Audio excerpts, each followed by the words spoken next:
আসসালামু আলাইকুম, সবাইকে স্বাগতম। যে বিভাগীয় পরীক্ষার প্রশ্নের আলোকে বাংলাদেশ সরকারি কর্ম কমিশন পরামর্শকরণ প্রবিধানমালা 1979, এই ক্ষেত্রে কোন কোন প্রশ্নগুলি পরীক্ষা আসার মতো সেগুলি আলোচনা করব। সম্পূর্ণ এই বিধিমালা, এই প্রবিধানমালার সম্পূর্ণ অংশ যেগুলি পরীক্ষায় আসার মতো আলোচনা করার চেষ্টা করব। যেমন প্রথমে আসি, নিয়োগের জন্য বাছাইয়ের ক্ষেত্রে কমিশনের সাথে পরামর্শের প্রয়োজন নাই। এই প্রশ্নটি 29 বার এসেছে, অর্থাৎ কোন কোন নিয়োগের ক্ষেত্রে কমিশনের সাথে পরামর্শের প্রয়োজন হবে না সেইগুলি ব্যাখ্যা দিতে হবে। তো প্রবিধান 4-এ এই যে লক্ষ্য করি, এই প্রবিধানমালার প্রবিধান 4-এ নিয়োগের জন্য বাছাইয়ের ক্ষেত্রে কমিশনের সাথে পরামর্শের প্রয়োজন নাই বলা হয়েছে। প্রবিধান 4 নম্বরে কি বলা হয়েছে লক্ষ্য করি, এতে বলেছে, এখানে এ থেকে শুরু করে এইচ পর্যন্ত আছে, ABCD EF এইভাবে। তো এ নাম্বারে বলেছে প্রথম শ্রেণী থেকে প্রথম শ্রেণীতে নিয়োগ, সামরিক থেকে বেসামরিক, দ্বিতীয় শ্রেণী থেকে দ্বিতীয় শ্রেণী, লয়ার সাবঅর্ডিনেট সার্ভিসে এবং 19 ও 20 নং বেতন স্কেল পদে। এগুলি ছাড়াও আরও রয়েছে, কারণ এখানে এইচ পর্যন্ত আছে এ থেকে। যেমন এফে বলেছে কেন্দ্রীয়ভাবে বিভাগীয় প্রধান কর্তৃক নিয়োগের ক্ষেত্র ব্যতীত অন্যান্য অফিস সমূহের নিয়োগের পদ, তৃতীয় শ্রেণীর চাকরির পদে এবং তফসিল 1-এ বর্ণিত পদে। তফসিল 1-এ বর্ণিত কিছু পদ আছে যেগুলি সচিবালয়, বিভাগ এবং মন্ত্রণালয়ের নির্দিষ্ট কিছু গেজেট দ্বারা নির্ধারিত।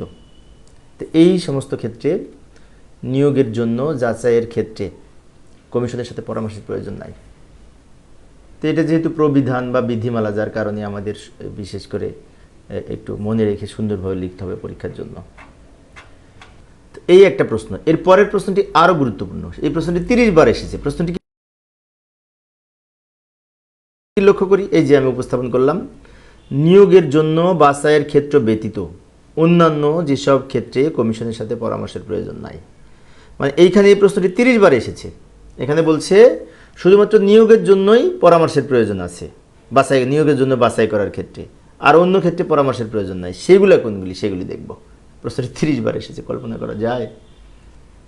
তো যাই, এখানে এই প্রবিধান 5 থেকে 14 নম্বর পর্যন্ত, 5, 6, 7, 8, 9, 10, 11, 12, 13, 14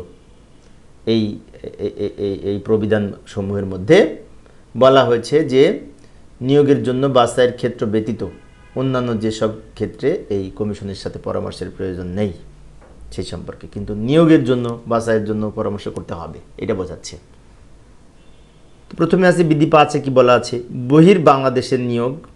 এতে 5-এর ABC এই D পর্যন্ত আছে, ঠিক আছে। 5-এর এতে বলেছে বহির বাংলাদেশ নিয়োগ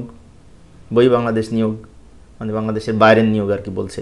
বি নম্বরে বলছে প্রতিরক্ষা মন্ত্রণালয়ের বেসামরিক পদে বা আবহাওয়া অফিসের বিভাগের নিয়োগের জন্য বাছাইয়ের ক্ষেত্রে 6 মাসের অধিককাল অধিষ্ঠিত থাকবে না এমন পদে নিয়োগের ক্ষেত্রে, এবং বার্ধক্যজনিত অবসরপ্রাপ্ত যে সমস্ত কর্মকর্তাকে চুক্তিভিত্তিক পুনরায় নিয়োগ দেওয়ার ক্ষেত্রে। অর্থাৎ এই যে লক্ষ্য করি 5 নম্বরে বলেছে বহির বাংলাদেশের নিয়োগের ক্ষেত্রে, তারপরে প্রতিরক্ষা মন্ত্রণালয়ের বেসামরিক পদ এবং আবহাওয়া অফিসের বিভাগে এই যে সমস্ত নিয়োগ হয় সেগুলোর ক্ষেত্রে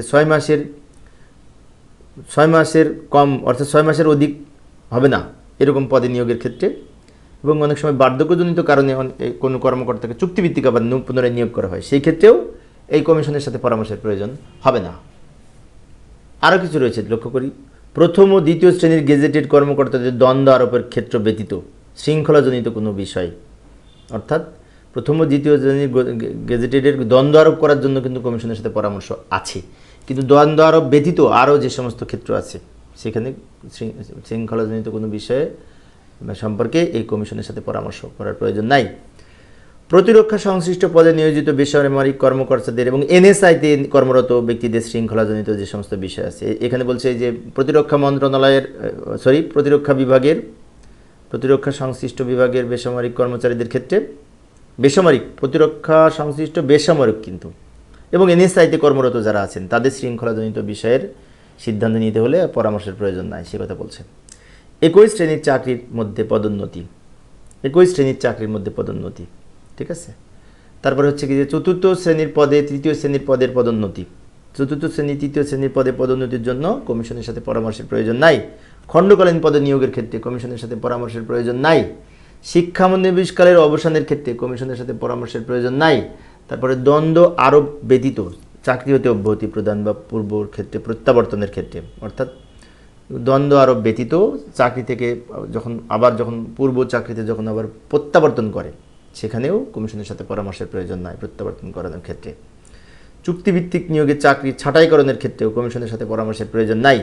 বিধি আদেশে সন্নিবেশিত বাছাই বা পরীক্ষায় উত্তীর্ণ হতে ব্যর্থ হওয়ার কারণে কোনো দ্বন্দ্ব আরোপের ক্ষেত্রে, অর্থাৎ বাছাই করার পরে পরীক্ষায় উত্তীর্ণ না হলে তাকে তার জন্য কোনো যদি দ্বন্দ্ব আরোপ করা হয় সে বিষয়ে পরামর্শের প্রয়োজন হবে না।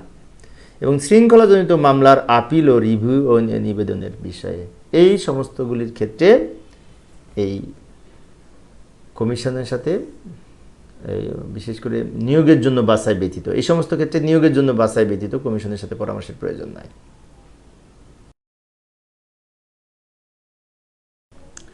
এবার পরের প্রশ্নটি লক্ষ্য করি। ওই প্রবিধানমালার আর একটা প্রশ্ন, যেসব ক্ষেত্রে কমিশনের সাথে পরামর্শের প্রয়োজন আছে বা পরামর্শ করা বাধ্যতামূলক।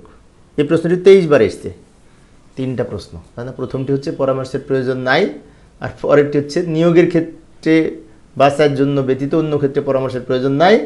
এখানে আবার বলছে যেসব ক্ষেত্রে পরামর্শ করতেই হবে বাধ্যতামূলক। এই প্রশ্নটি 23 বার এসেছে। যাই দেখি কোনগুলি, লক্ষ্য করি। এই যেসব ক্ষেত্রে কমিশনের সাথে পরামর্শের প্রয়োজন আছে বা পরামর্শ বাধ্যতামূলক তা নিম্নরূপ।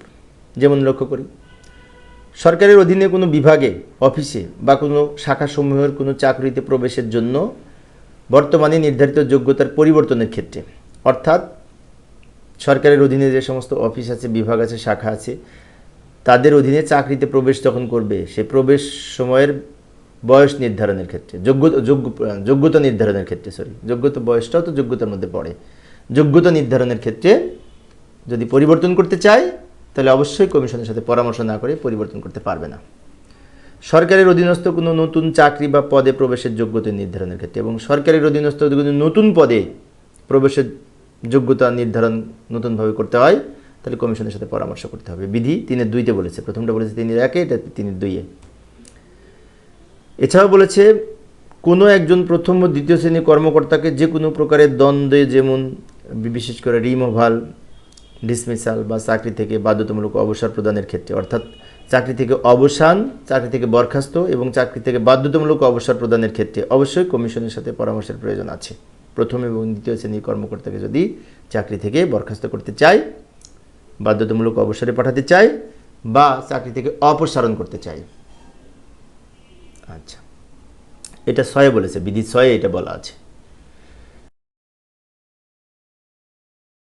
এবার আসি বিধি 7 নম্বরে বলেছে প্রতিরক্ষার সাথে সংশ্লিষ্ট পদে নিয়োগপ্রাপ্ত সামরিক কর্মকর্তা কর্মচারীদের শৃঙ্খলাজনিত কারণে শাস্তি প্রদানের ক্ষেত্রে ব্যতীত অন্যান্য ক্ষেত্রে, অর্থাৎ প্রতিরক্ষা মন্ত্রণালয়ের যে সমস্ত নিয়োগপ্রাপ্ত বেসামরিক কর্মকর্তা আছে তাদের শৃঙ্খলার ক্ষেত্রে পরামর্শের প্রয়োজন নাই, কিন্তু সেটা ব্যতীত অন্য ক্ষেত্রে পরামর্শের প্রয়োজন আছে। 21 শ্রেণীর চাকরিতে পদোন্নতি ব্যতীত অন্য ক্ষেত্রে পরামর্শের প্রয়োজন আছে। ওই যে প্রথমে বলছিল কিন্তু 21 শ্রেণীর চাকরির ক্ষেত্রে পরামর্শের প্রয়োজন নাই, কিন্তু 21 শ্রেণীর চাকরির পদোন্নতি ব্যতীত অন্য ক্ষেত্রে পরামর্শের প্রয়োজন আছে, বিধি 8 বলেছে। খণ্ডকালীন চাকরিতে নিয়োগ ব্যতীত অন্য ক্ষেত্রে পরামর্শের প্রয়োজন আছে, বিধি 9 বলেছে। কোনো শিক্ষানবিশ কর্মকর্তার শিক্ষানবিশকাল অবসানের ক্ষেত্রে বা অবসানের সমাপ্তিকরণের ক্ষেত্র ব্যতীত অন্য ক্ষেত্রে, অর্থাৎ কর্মকর্তার শিক্ষানবিশকাল সমাপ্তিকরণের ক্ষেত্র ব্যতীত অন্য ক্ষেত্রে পরামর্শের প্রয়োজন আছে, 10 বলেছে। আরও আছে, লক্ষ্য করি, শাস্তি ব্যতীত অন্য কোনো কারণে কর্মকর্তাকে চাকরি হতে যদি অব্যাহতি প্রদান করা হয় বা পদানুপতির ক্ষেত্রে পরামর্শের প্রয়োজন আছে। বলছে শাস্তি ব্যতীত অন্য কোনো কারণে যদি কর্মকর্তাকে আমরা অব্যাহতি প্রদান করতে চাই, পদ অবনতি করতে চাই, তাহলে পরামর্শের প্রয়োজন আছে, বিধি 11 বলেছে। চুক্তির, অর্থাৎ নিয়োগ চুক্তির শর্তাধীনে কোনো ব্যক্তিকে ছাঁটাইয়ের ক্ষেত্রে, অর্থাৎ চুক্তিভিত্তিক নিয়োগ থাকলে তার ছাঁটাইয়ের ক্ষেত্র ব্যতীত অন্য ক্ষেত্রে, চুক্তিভিত্তিক যদি কেউ নিয়োগ প্রাপ্ত হয় তাকে ছাঁটাইয়ের ক্ষেত্রে পরামর্শের প্রয়োজন নাই, সেজন্য বলেছে চুক্তিভিত্তিক নিয়োগের ক্ষেত্রে ছাঁটাই ব্যতীত অন্য ক্ষেত্রে পরামর্শের প্রয়োজন আছে। বিধি মোতাবেক নির্ধারিত সময়ে কোনো প্রার্থীর পরীক্ষা উত্তীর্ণ হতে ব্যর্থ হওয়ার শাস্তি ব্যতীত অন্য ক্ষেত্রে পরামর্শের প্রয়োজন আছে। অর্থাৎ পরীক্ষা যদি উত্তীর্ণ না হয় তাহলে তার জন্য যদি শাস্তি দেয় তার জন্য পরামর্শের প্রয়োজন নাই, কিন্তু এইটা ব্যতীত পরীক্ষা উত্তীর্ণ ব্যর্থ হওয়ার জন্য শাস্তি ব্যতীত অন্য ক্ষেত্রে পরামর্শের প্রয়োজন আছে। প্রশ্নগুলি কেমন একটু পেঁচ লাগাই দিচ্ছে, তাই না? একটু ঠান্ডা মাথায় পড়তে হবে। আর একটা বলছে শৃঙ্খলাজনিত মামলার আপিল পর্যালোচনা এবং আবেদনের ক্ষেত্র ব্যতীত অন্য ক্ষেত্রে পরামর্শের প্রয়োজন আছে। 14তে বলেছে বিধি। এবং লাস্টে বলা হয়েছে যে কোনো নিয়োগ বিধির প্রণয়ন সংশোধনের ক্ষেত্রে কমিশনের সাথে পরামর্শের প্রয়োজন আছে। এই যে লাস্টে কিন্তু একটা খুব গুরুত্বপূর্ণ কথা বলেছে, যে কোনো নিয়োগ বিধির তৈরি করা সংশোধন করার ক্ষেত্রে কমিশনের সাথে অবশ্যই পরামর্শ করতে হবে। এই ছিল এই বিশেষ করে কোন কোন ক্ষেত্রে পরামর্শ বাধ্যতামূলক সেই বিষয়ে আলোচনা। এই বিধিমালা আর প্রবিধানমালা 3টা প্রশ্ন অত্যন্ত গুরুত্বপূর্ণ, তাই না? একটা হচ্ছে কোন ক্ষেত্রে পরামর্শের প্রয়োজন নাই, আর মাঝখানেটা হচ্ছে নিয়োগের জন্য বাছাই ব্যতীত অন্য ক্ষেত্রে পরামর্শের প্রয়োজন নাই, আর শেষে বলেছে যে পরামর্শের প্রয়োজন আছে কোনগুলোর ক্ষেত্রে বাধ্যতামূলক পরামর্শ করতে হবে, সেগুলো এই এখন আলোচনা করলাম।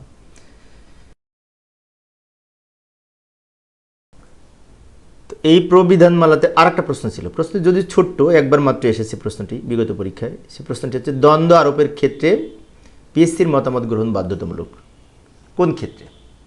লক্ষ্য করি, এই যে প্রবিধান 6 বলা হয়েছে, কি 6 মোতাবেক কোন দ্বন্দ্ব আরোপের ক্ষেত্রে যে বিষয়টি বলা হয়েছে, একজন প্রথম ও দ্বিতীয় শ্রেণীর কর্মকর্তাকে যে কোনো প্রকারের গুরুদণ্ড কিন্তু প্রদানের ক্ষেত্রে বাংলাদেশ সরকারি কর্ম কমিশন পরামর্শকরণ প্রবিধানমালা এর প্রবিধান 6 মোতাবেক দ্বন্দ্ব আরোপের ক্ষেত্রে পিএসসির মতামত গ্রহণ করার নির্দেশনা দেওয়া হয়েছে। অর্থাৎ প্রথম এবং দ্বিতীয় শ্রেণীর কোনো কর্মকর্তাকে যদি গুরুদণ্ড দিতে হয় তাহলে অবশ্যই এই প্রবিধান 6 মোতাবেক যদি গুরুদণ্ড আরোপ করে সেক্ষেত্রে পিএসসির মতামত গ্রহণ করার নির্দেশনা রয়েছে। এখন একটা প্রশ্ন আলোচনা করব, প্রশ্নটি না অত্যন্ত গুরুত্বপূর্ণ, বিশেষ করে এই সংবিধান সম্পর্কিত প্রশ্ন। এই যে যদিও বাংলাদেশ সরকারি কর্ম কমিশন পরামর্শকরণ প্রবিধানমালা এর সাথে এই প্রশ্নটি রিলেটেড, কিন্তু এই প্রশ্নটি বাংলাদেশ সংবিধানে সরাসরি বলা আছে। কি বলা আছে? বাংলাদেশ কর্ম কমিশন গঠন, সদস্য নিয়োগ, পদের মেয়াদ এবং কমিশনের দায়িত্ব। 14 বার প্রশ্নটি এসেছে এবং এই প্রশ্নটি এই যে গণপ্রজাতন্ত্রী বাংলাদেশ সংবিধানের 137 থেকে এই 140 নং অনুচ্ছেদের মধ্যে এই বলা আছে এই বিষয়টা সম্পর্কে। প্রথমে দেখব অনুচ্ছেদ 137 কর্ম কমিশন গঠন সম্পর্কে কি বলেছে। এখানে বলা হচ্ছে আইনের দ্বারা বাংলাদেশের জন্য এক বা একাধিক কর্ম কমিশন প্রতিষ্ঠার বিধান করা যাবে এবং একজন সভাপতি ও অন্যান্য সদস্য নিয়ে প্রত্যেক কমিশন গঠিত হবে। এখানে কি বলতে চাচ্ছে? 137 নং অনুচ্ছেদে বলেছে আইনের দ্বারা বাংলাদেশের জন্য এক বা একাধিক কর্ম কমিশন গঠন করা যাবে এবং প্রত্যেকটা কর্ম কমিশনের জন্য একজন সভাপতি থাকবে আর অন্যান্য সদস্যদের নিয়ে প্রত্যেকটা কমিটি গঠিত হবে, সে বলেছে।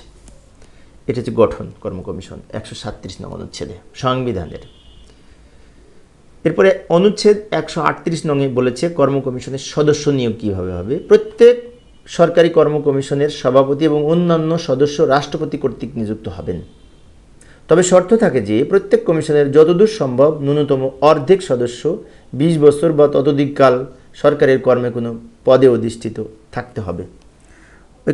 কি বলেছে এখানে লক্ষ্য করি যে প্রত্যেক কর্ম কমিশনের সভাপতি এবং অন্যান্য সদস্য রাষ্ট্রপতি নির্ধারণ করবেন রাষ্ট্রপতি, এবং এখানে একটা শর্ত আছে যে অন্তত অর্ধেক সদস্য বিশেষ করে 20 বছরের অধিক 20 বছর বা তার বেশি সময় সরকারি কোনো পদে অধিষ্ঠিত ছিলেন থাকতে হবে, এরকম সদস্যকে নির্বাচন করবে, সেই কথা বলেছে। এরপরে অনুচ্ছেদ 139 কর্ম কমিশনের সদস্যদের মেয়াদ সম্পর্কে, পদের মেয়াদ সম্পর্কে বলেছে। কি বলেছে? 1 নম্বরে বলেছে উপবিধি 1 দায়িত্ব গ্রহণের তারিখ থেকে 5 বছর বা তার বয়স 65 বছর পূর্ণ হওয়া এর মধ্যে যেটি আগে হবে সেখানেই তার পদের মেয়াদ সেই পর্যন্ত বহাল থাকবেন। খুব সহজ জিনিস বলেছে, দায়িত্ব যেদিন নিবে সেই থেকে সর্বোচ্চ 5 বছর, অথবা তার বয়স 65 বছর হলে পারে, যদি 5 বছর বা তার 65 বছর বা পূর্ণ হওয়া বা 5 বছরের মধ্যে যেটি আগে হবে সেই পর্যন্ত তার পদের মেয়াদ হবে, সেই কথা বলছে। এবং 2 নম্বরে বলেছে উপবিধি, যেরূপ পদ্ধতি বা কারণে সুপ্রিম কোর্টের কোনো বিচারক অপসারিত হতে পারেন সেইরূপ পদ্ধতি বা কারণে এই সরকারি কর্ম কমিশনের সভাপতি ও সদস্য অপসারিত হবেন। এখানে পদের মেয়াদ অপসারণ সম্পর্কে কি বলেছে, যে যেরূপ পদ্ধতিতে বা কারণে সুপ্রিম কোর্টের একজন বিচারক অপসারিত হতে পারেন সেরূপ পদ্ধতি বা কারণে এই সরকারি কর্ম কমিশনের সভাপতি এবং অন্যান্য সদস্যগণ অপসারিত হবেন, সে কথা বলেছে।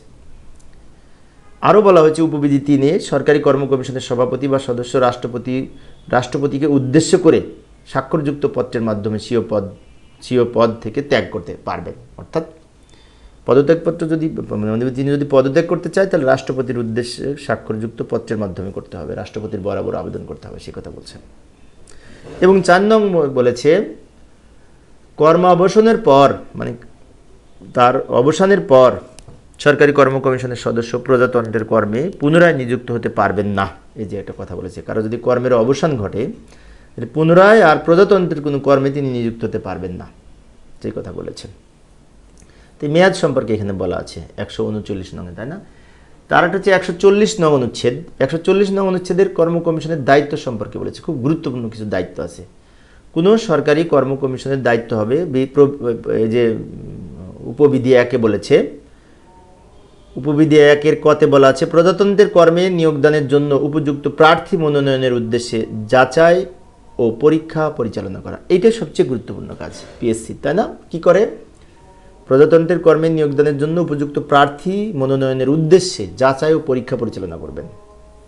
খতে বলেছে রাষ্ট্রপতি কর্তৃক কোনো বিষয় সম্পর্কে কমিশনের পরামর্শ চাওয়া হলে কিংবা কমিশনের দায়িত্ব সংক্রান্ত কোনো বিষয় কমিশনের নিকট প্রেরণ করা হলে সেই সম্পর্কে রাষ্ট্রপতিকে উপদেশ দান এবং আইনের দ্বারা নির্ধারিত অন্যান্য দায়িত্ব পালন করবেন। এদের কাজ কিন্তু খুব গুরুত্বপূর্ণ কয়েকটি কাজ আছে, তার মধ্যে যে ক খ গতে 3টা কাজের কথা বলেছে। প্রথম কাজটা হচ্ছে কি, প্রজাতন্ত্রের কর্মে নিয়োগদানের জন্য উপযুক্ত প্রার্থী মনোনয়নের উদ্দেশ্যে যাচাই এবং পরীক্ষা পরিচালনা করবেন। খ নম্বরে বলেছে রাষ্ট্রপতি কর্তৃক কোনো বিষয় সম্পর্কে কমিশনের কাছে যদি পরামর্শ চাওয়া হলে কিংবা কমিশনের দায়িত্ব সংক্রান্ত কোনো বিষয়ে কমিশনের নিকট প্রেরণ করা হলে সেই বিষয়কে রাষ্ট্রপতিকে বিভিন্ন পরামর্শ বা উপদেশ দিবেন কমিশন।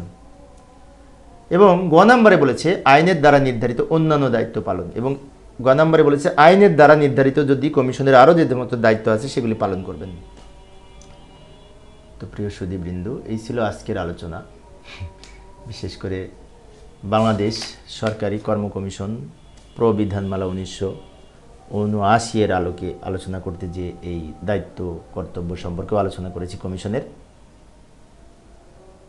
তো পরিশেষে সবাই ভালো থাকবে এবং সুস্থ থাকবে এই কামনায়। খোদা হাফেজ।